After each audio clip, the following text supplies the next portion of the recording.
Hello, my name is Dr. Rebecca Wara-Goss. I'm a licensed marriage and family therapist, and my PhD is in East-West Psychology from the California Institute of Integral Studies, located in San Francisco, California. I specialize in transpersonal psychotherapy treatment, which utilizes the mind, body, and spirit approach in counseling treatment, treating disorders such as depression, anxiety, and trauma stress-related disorders such as PTSD.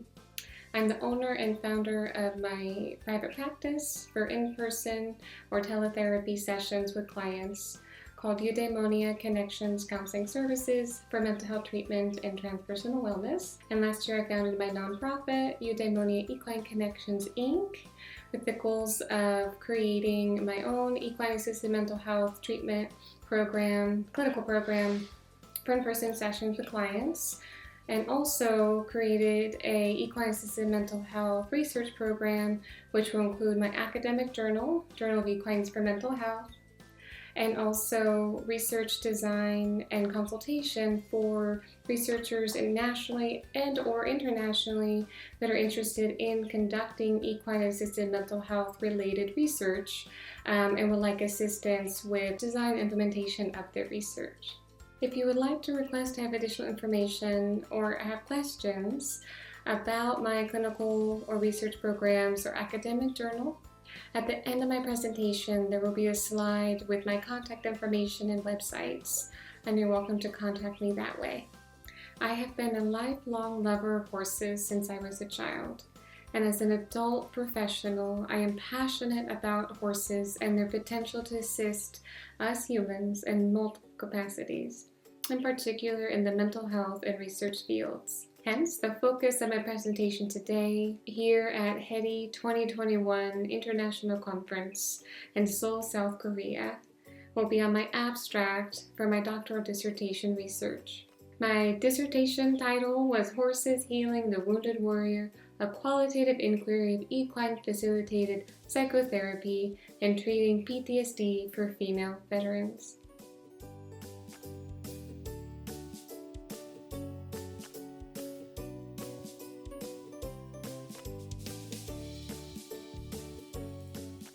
Overview of my research is why did I choose to do this study? Was because I wanted to find out how equine-facilitated psychotherapy treatment may impact veterans with PTSD, in which PTSD is often very difficult to treat, and how the interactions with horses may or may not lead to positive changes in mental health and well-being. My study was exploratory qualitative inquiry that examined the lived experience of women veterans with PTSD who participated in EAP treatment, and I was interested in the interconnectivity of the human-animal bond. I consider transpersonal psychology to be the best fit in which to examine this phenomenon. My research question was, what is the lived experience of EFP and female veterans with PTSD? It was intended to address how the relationship interactions with the horse in EFP may affect PTSD symptoms for veterans. My research was designed as an exploratory qualitative inquiry. I used semi-structured interviews in order to gather in-depth descriptions of their experiences, and then did thematic content analysis in order to discover what themes may have been found, and that's what I used for my results. Participants that were invited to be part of my study were women veterans that had served between 1990 and 2016, who had a verifiable diagnosis from a professional that they had military-related PTSD, and had participated in some kind of EFP treatment program within the previous 3 years prior to the time of the study. I collected data using in-person and phone audio recorded, open-ended, semi-structured interviews. I used goddess pseudonyms and a variety of ways to try to make sure I protected the confidentiality and any identifying information of my participants. I did my best to ensure validity checks within qualitative standards, using descriptions and of experiential experiences my participants shared to the best of my ability. So some information about my participants who volunteered to participate in my study where there was a total of 10. The women were from 7 different states in the United States. Their ages were from 30 to 59. The majority were Caucasian women. Some were Hispanic, and one did not want to identify as one race, but as multiple. Their time in service in the military ranged anywhere from 2 to 29 years, with an average of 9.2 years. Majority of the participants served in the Army, followed by the Navy, the Special Air Force, and the Reserves, with several participating in multiple branches of the military. 9 out of 10 participants reported military sexual trauma, with the majority reporting rape and sexual harassment, in addition to other forms of sexual assault that they had experienced. All participants reported prior psychotherapy experience. All participants received multiple treatment interventions with a combination of treatment provided by the VA or in private practice, or some had inpatient treatment. The majority were taking psychotropic medications. All participants had participated in some form of equine therapy from an organization that had been recognized nationally and internationally, such as PATH International or EGALA. And a majority of participants had EAP treatment with other women veterans, so in a group therapy format. And some had individual therapy, and some had more like a one-time retreat experience. So the results from my interviews and my thematic content analysis included a broad range of 33 themes that were found.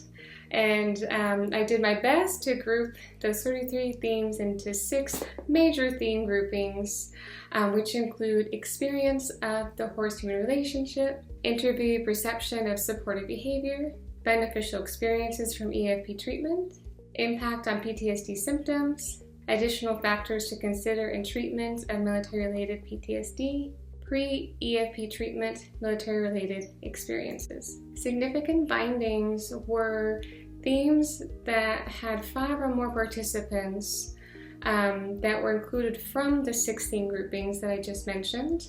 And so of those were considered the 11 significant themes. Those included emotional discomfort with the horse, spiritual experience, experience of safety, visual contact, emotional connection with the horse, beneficial impact of therapy, increased connection with others, reduced anxiety and withdrawal, EFP advocacy for others, and delayed awareness of PTSD.